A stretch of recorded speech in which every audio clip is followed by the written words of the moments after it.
네, 여러분 안녕하세요. 천둥소리입니다. 오늘도 이렇게 소중한 분들과 소중한 시간을 보내실 텐데요. 우리의 시간은 흘러가 버리기 때문에 놓쳐버릴 수 있거든요. 그래서 시간을 멈춰서 소중한 가족과 함께 시간을 보내는 것은 정말 새겨둘 만한 시간인 것 같아요. 어제 제가 누가복음 4장까지 낭독을 해드렸는데요. 오늘은 누가복음 5장 낭독을 해드릴게요. 누가는 직업이 의사였고 데오빌로라는 그 당시 존귀한 사람이었던 것 같아요. 딱 한 사람에게 여호와께서 편지의 형태로 자신의 말씀을 의사였던 누가를 통해 전달하게 하신 편지입니다. 그래서 누가가 사도행전과 누가복음을 데오빌로 한 사람에게 전달했고, 사도행전을 받을 때에는 데오빌로가 개종해서 여호와를 섬기는 제자가 되었다는 그런 성서학자들의 의견이 있습니다. 되게 멋진 일이지 않나요? 누군가에게 편지를 받으면 정말 행복한 일이잖아요. 근데 모든 것을 설계하신 여호와 하느님께서 데오빌로 한 사람을 위해서 그 사람의 마음속을 살피신 거죠. 여호와께서는 도덕적으로 깨끗하고 성품이 온화하고 정직하고 이런 사람들을 아주 높이 평가하시거든요. 아마 데오빌로가 그런 특성들을 다 갖춘 사람이었지 않을까요? 왜냐하면 누가를 통해서 편지를 전달하신 것 보면. 그래서 누가복음 5장은 어떤 내용들이 담겨져 있을까요? 먼저 기적으로 물고기를 잡으신 내용이 담겨져 있고, 첫 제자들이 이제 등장합니다. 궁금하시죠?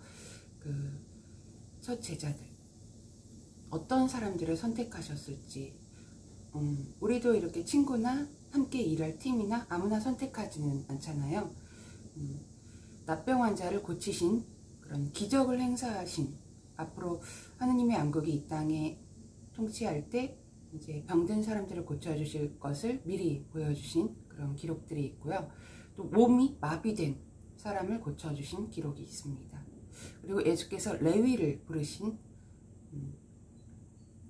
또 단식에 관한 질문을 받았을 때 이런 내용들이 담겨져 있어요. 이거는 여호와 하느님께서 사랑 많은 의사였던 누가를 통해서 데오빌로 한 사람에게 전달하신 편지예요. 하지만 모든 사람의 유익을 위해서 기록해 주셨고 보존되게 해주셨죠.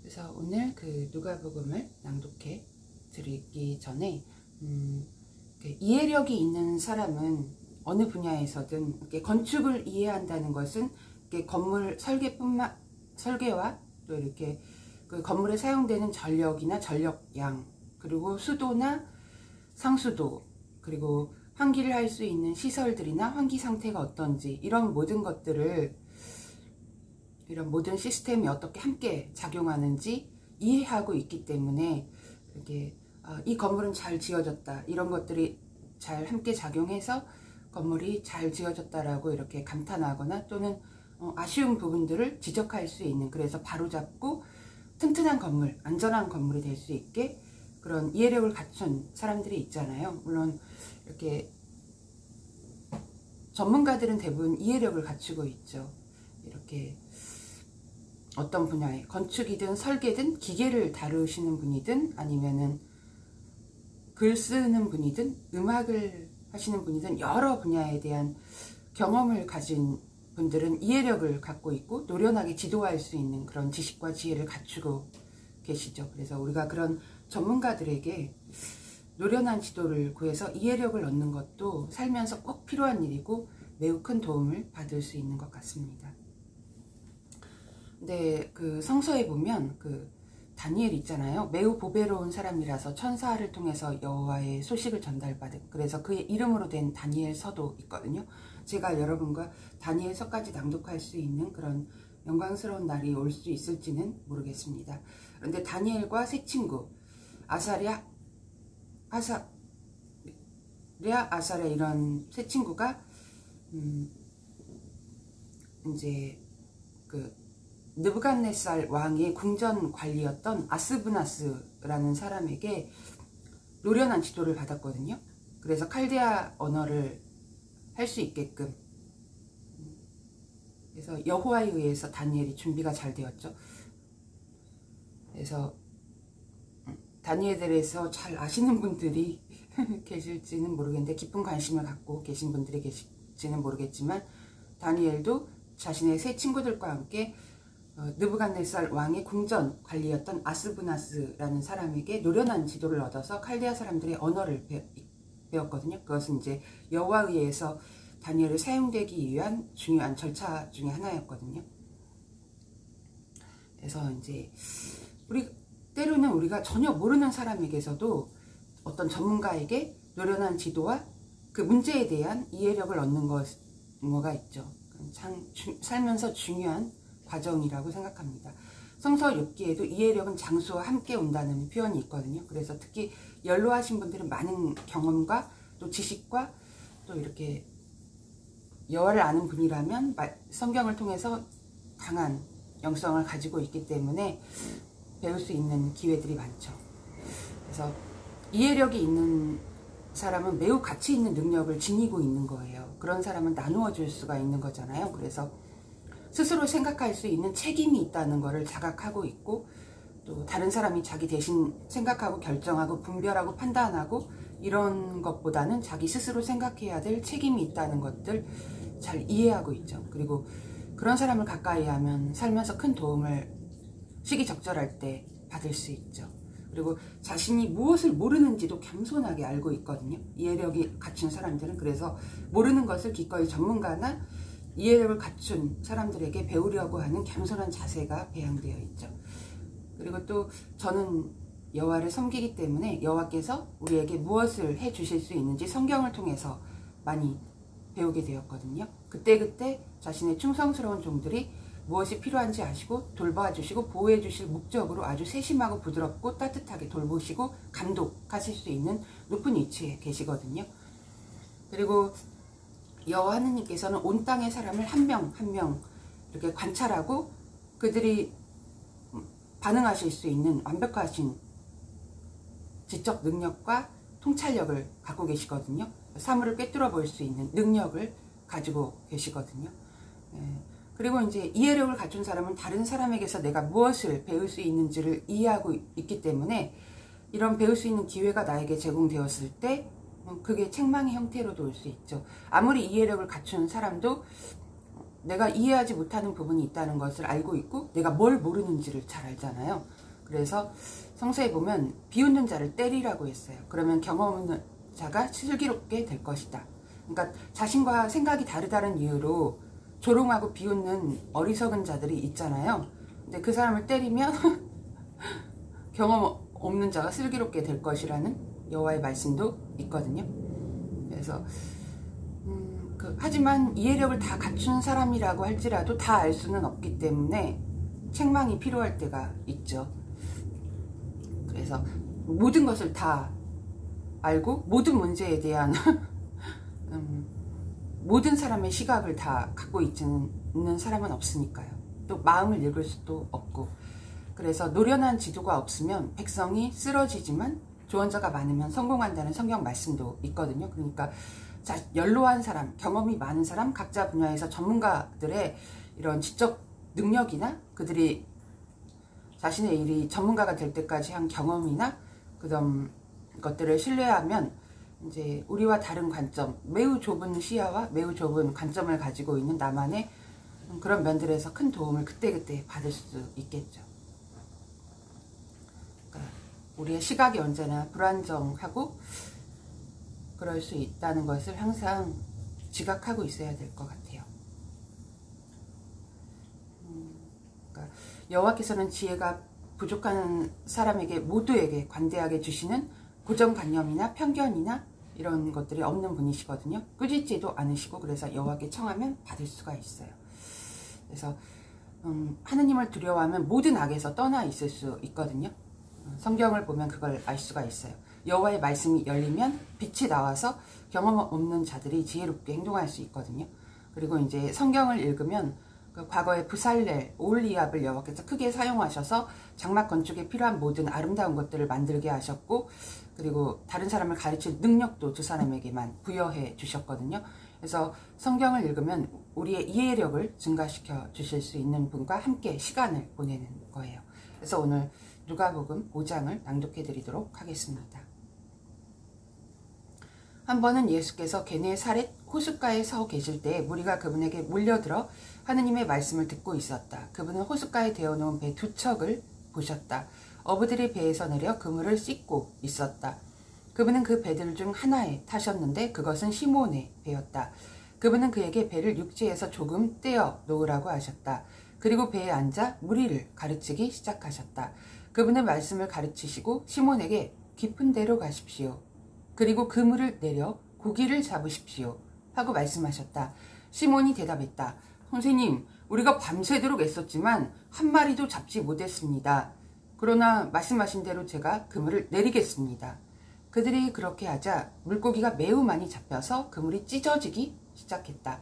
그래서 그들은 다른 배에 있는 동료들에게 손짓하여 와서 도와달라고 했다. 그들이 와서 고기를 두 배에 가득 채우자 배가 가라앉기 시작했다. 이것을 보고 시몬 베드로가 예수의 무릎 앞에 엎드려 주여, 제게서 떠나주십시오. 저는 죄 많은 사람입니다. 하고 말했다. 그들이 잡은 물고기 때문에 베드로도 그와 함께 있던 사람들도 몹시 놀랐던 것이다. 또한 세베대의 아들이며 시몬의 동료인 야고보와 요한도 몹시 놀랐다. 그러나 예수께서 시몬에게 말씀하셨다.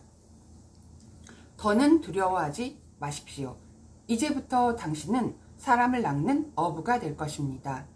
그들은 배를 다시 육지에 댔으며 모든 것을 버리고 그분을 따랐다.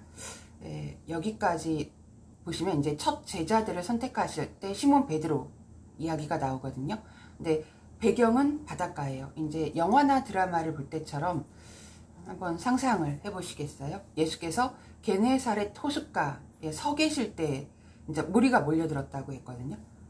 그리고 하느님의 말씀을 무리가 들었다고 했거든요. 그때 그 호숫가에 대어놓은 배들이 많았을 거 아니에요. 배 두 척을 보셨고 이제 어부들이 배에서 내려서 막 그물을 씻고 있었다고 했어요. 근데 예수께서 그 배들 중에 한 배에 타셨는데 바로 시몬 베드로의 배에 타셨다고 했어요. 그리고 이제 시몬이 이제 인상적인 잊을 수 없는 그런 첫 만남이죠. 그 물고기 밤새 잡았지만 한 마리도 잡지 못했지만 예수께서 그 그물을 내려서 고기를 잡으라고 깊은 데로 가라고 명령하셨거든요. 그리고 이제 고기가 매우 많이 잡혀서 그물이 찢어지고 배가 가라앉을 지경이 되니까 베드로가 두려움에 떨면서 제가 죄 많은 사람이라고 제게서 떠나달라고 예수 앞에서 말씀을 드렸죠. 근데 예수께서는 뜻밖의 그냥 떠나버리신 게 아니라 뜻밖의 이야기를 베드로에게 하셨죠. 이미 여호와께서는 마음을 살피셨고 예수께서는 여호와께서 주시는 7영을 통해서 이 땅의 사람 한 명 한 명을 보시고 분별, 그 마음 상태를 분별하실 수 있는 여호와의 7영을 받고 계신 분이기 때문에 여호와의 능력에 의해서 그래서 베드로에게 말씀하시죠. 더는 두려워하지 마십시오. 이제부터 당신은 사람을 낚는 어부가 될 것입니다. 그래서 이제 그 말을 듣고 제자들의 반응이 잘 기억할 필요가 있을 것 같아요. 모든 것을 버리고 그분을 따라갔거든요. 그래서 예수와 함께 왕국을 전파했거든요. 12절부터 다시 낭독해 드릴게요. 또 한 번은 그분이 어느 도시에 계실 때 온몸에 납병이 걸린 사람이 있었다. 그는 예수를 보자 얼굴을 숙이고 엎드려 그분에게 주여 원하시기만 하면 저를 깨끗하게 하실 수 있습니다 하고 간청했다. 그러자 그분은 손을 내밀어 그를 만지시며 내가 원합니다. 깨끗하게 되십시오 하고 말씀하셨다. 그 즉시 그의 납병이 사라졌다. 그분은 그 사람에게 아무에게도 말하지 말라고 지시하시며 이렇게 말씀하셨다. 다만 가서 제사장에게 당신의 몸을 보이고 모세가 지시한 대로 당신이 깨끗해진 것에 대해 제물을 바쳐서 그들에게 증거가 되게 하십시오. 그런데도 그분에 관한 소문은 계속 퍼졌으며 많은 무리가 말씀을 듣고 병을 고치려고 모여들었다. 그러나 그분은 자주 광야로 가서 기도하셨다. 그러니까 예수께서 납병 환자를 깨끗하게 해주셨어요. 그리고 제가 여기서 가장 중요하게 마음에 와닿는 거는 자주 광야로 가서 기도하셨다고 했거든요. 그러니까 하느님의 아들인데도 불구하고 또 기적을 통해 병을 고쳐주셨을 때 이 땅에 앞으로 병을 없애실 것이라는 것을 보여주신 건데 여호와께서 기적을 통해서. 근데 광야로 가서 혼자 기도하셨다고 했거든요. 우리도 얼마나 끊임없이 계속 기도해야 되는지 알 수 있죠. 완전하신 하느님의 아들 예수께서도 기도하셨다면 우리는 얼마나 더 많이 기도해야 되겠어요. 그리고 17절부터 다시 읽어드릴게요. 어느 날 그분이 가르치고 계실 때 갈릴리와 유대의 모든 마을과 예루살렘에서 온 바리새인과 율법 교사들이 거기에 앉아 있었다. 그분에게는 병을 고칠 수 있는 여호와의 능력이 있었다. 그러니까 예수께서 병을 고칠 수 있는 여호와의 능력이 있었다고 했어요. 하늘과 땅, 그 물고기, 기어다니는 짐승, 이스라,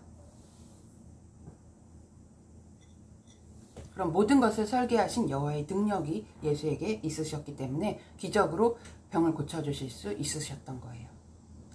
다시 낭독해 드릴게요. 그런데 어떤 남자들이 몸이 마비된 사람을 들것에 실어와서 그를 데리고 들어가 예수 앞에 놓으려고 했다. 그러나 무리 때문에 그를 데리고 들어갈 방법을 찾지 못하자 그들은 지붕으로 올라가 기와를 뜯고 그를 들것에 예수 앞에 있는 사람들 한가운데로 내렸다. 그분은 그들의 믿음을 보시고 당신은 죄를 용서받았습니다 하고 말씀하셨다. 그러자 서기관들과 바리새인들이 속으로 생각하기 시작했다. 이 사람이 누구에게 신석을 모독하는 말을 하는가? 하느님 한 분 외에 누가 죄를 용서할 수 있는가?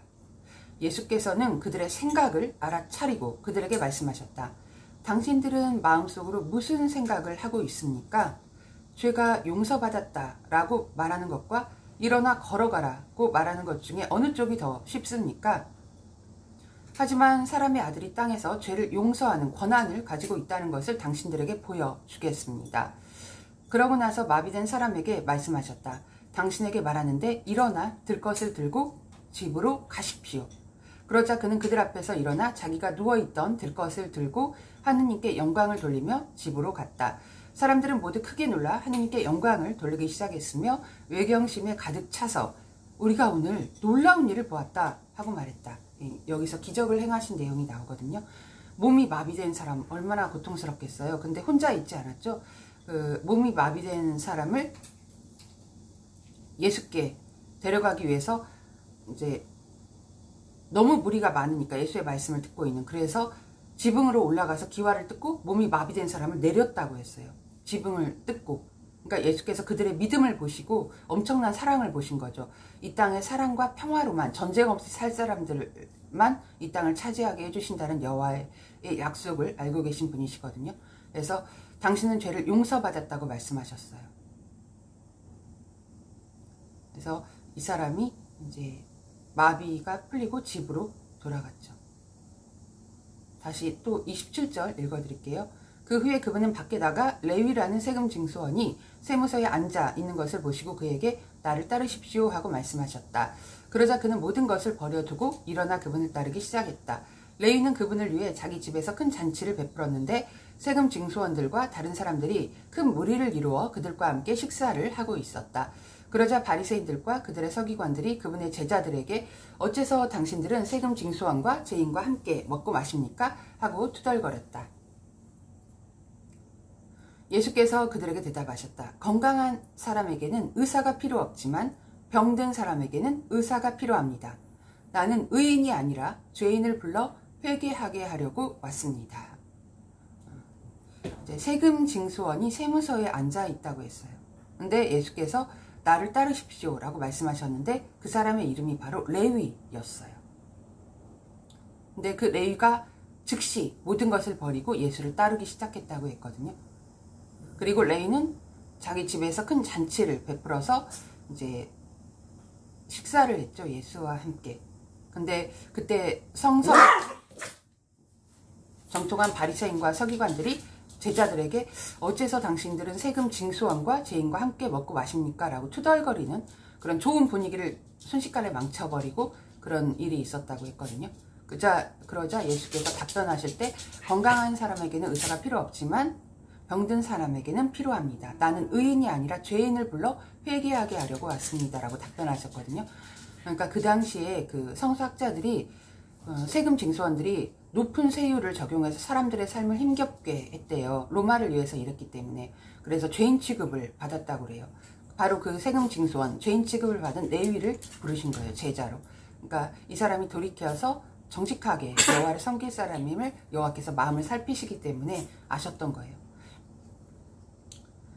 그래서 이제 이제 고정관념과 편견에 사로잡힌 바리새인과 서기관이 어째서 세금 징수함과 죄인과 함께 먹고 마시냐고 투덜거리는 그런 말을 했을 때 예수께서 답변을 해주셨죠. 건강한 사람에게는 의사가 필요 없지만 병든 사람에게는 의사가 필요합니다. 나는 의인이 아니라 죄인을 불러서 회개해서, 그러니까 죄에서 돌이켜서 여호와를 섬기는 의롭고 선한 삶을 살도록 이렇게 왔다는 자신의 신분과 입장을 정확하게 표현하셨죠. 다시 또 낭독을 해드릴게요. 그들이 그분에게 말했다. 요한의 제자들은 자주 단식하고 간구를 드리며 바리새인의 제자들도 그렇게 하는데 당신의 제자들은 먹고 마십니다. 예수께서 그들에게 말씀하셨다. 신랑이 함께 있는 동안에 신랑의 친구들을 단식하게 할 수 있겠습니까? 그러나 그들이 참으로 신랑을 빼앗길 날이 올 것입니다. 그날에는 그들이 단식할 것입니다. 그러니까 예수께서 자신의 죽음을 내다보신 거예요. 그러니까 하늘로 올라가 14만 4천 명을 신부반열이라고 표현하잖아요. 그러니까 예수를 신랑으로 표현되어 있고, 그래서 이런 표현을 하셨습니다. 다시 또 낭독을 해드릴게요. 또 그분은 그들에게 이러한 비유를 드셨다. 아무도 새 옷에서 조각을 잘라 헌 옷에 대고 꿰매지 않습니다. 그렇게 하면 그 새 조각은 떨어져 나가게 되고 새 옷에서 떼어낸 조각은 헌 옷에 어울리지도 않습니다. 또한 아무도 새 포도주를 헌 가죽 부대에 담지 않습니다. 그렇게 하면 새 포도주가 가죽 부대를 터뜨려 포도주가 쏟아지고 가죽 부대도 못 쓰게 됩니다. 새 포도주는 새 가죽 부대에 담아야 합니다. 묵은 포도주를 마시던 사람은 아무도 새 포도주를 원하지 않습니다. 그런 사람은 묵은 것이 좋다고 합니다. 이제 예수께서 비유를 들기 시작하신 거예요. 그래서 아무도 새 옷에서 헌 옷을 잘라 꿰매지 않는다. 그리고 그러면 이제 새 옷에서 떼어낸 조각은 헌 옷에 어울리지 않게 된다. 또 아무도 새 포도주를 헌 가죽 부대에 담지 않는다. 그렇게 하면 이제 새 포도주가 가죽 부대를 터뜨려서 포도주도 쏟아져서 못 먹게 되고 가죽 부대도 못 쓰게 된다.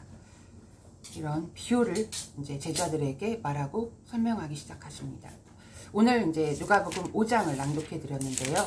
기억하실 수 있으시겠어요? 여호와께 노련한 지도를 얻어서 여러 가지 문제들에 잘 대처하고 지혜롭고 의롭고 올바르고 선하고 도덕적으로 깨끗한 삶을 살기 위해서는 우리가 성경을 매일 읽고 적용할 필요가 있습니다. 그래서 5장은 기적으로 예수께서 물고기를 잡아서 첫 제자 시몬 베드로를 그의 배에서 물고기를 잡는 기적을 통해서 당신은 사람을 낚는 어부가 될 것이다 라고 초대하셨죠. 그리고 그 초대를 받고 즉시 모든 것을 버리고 예수를 따랐죠. 또 납병 환자를 고쳐주시면서 자주 광야에 가서 기도하신 기록이 있었고, 또 몸이 마비된 사람을 이제 지붕을 뜯고 기와를 뜯어서 몸이 마비된 사람을 들것에 내려서 예수에게 고침을 받은 엄청난 사랑을 보셨죠. 오늘날에도 병든 사람들 곁에서 이렇게 치료해주면 여호와께서도 감동하시겠죠. 주변 사람들도 감동하죠. 감탄하고 더 도와주고 싶어하고 여호와의 동정심과 사랑을 보게 되는 거니까 서로 돕겠죠. 예수께서 레위를 부르셨죠. 그러니까 레위 세금 징수원은 죄인 취급을 받았는데 높은 세율을 백성에게 적용해서 삶을 힘들게 하니까. 근데 이제 고정관념이나 편견이 없는 분이세요. 여호와와 예수께서는 그 점을 뵐 수 있죠. 마음을 살피신 거예요. 레위가 돌이켜서 이제 정직하게 여호와를 섬길 것임을 아신 거죠. 레위도 세금 징수원이었지만 제자로 부르자 즉시 모든 것을 버리고 예수를 따랐죠. 또 단식에 관한 질문을 받았을 때 하신 질문, 오늘 이제 제가 시간이 촉박해서 이제 오늘은 이 샌들을 신고 여러분 오늘 이렇게 저와 함께 해주셔서 감사드립니다. 여호와를 거슬러서는 어떤 지혜도 분별력도 없다는 여호와의 말씀으로 결론을 맺겠습니다. 오늘 소중한 가족분들과 또 귀한 친구들과 시간은 아주 빠르게 흘러가 버리기 때문에 시간을 멈춰서 소중한 가족분들과 또 귀한 친구들과 영원히 잊을 수 없는, 영원히 함께 할 수 있는 소중한 추억들 만드시길 바랄게요. 네, 여러분 함께 해주셔서 감사합니다. 천둥소리였습니다.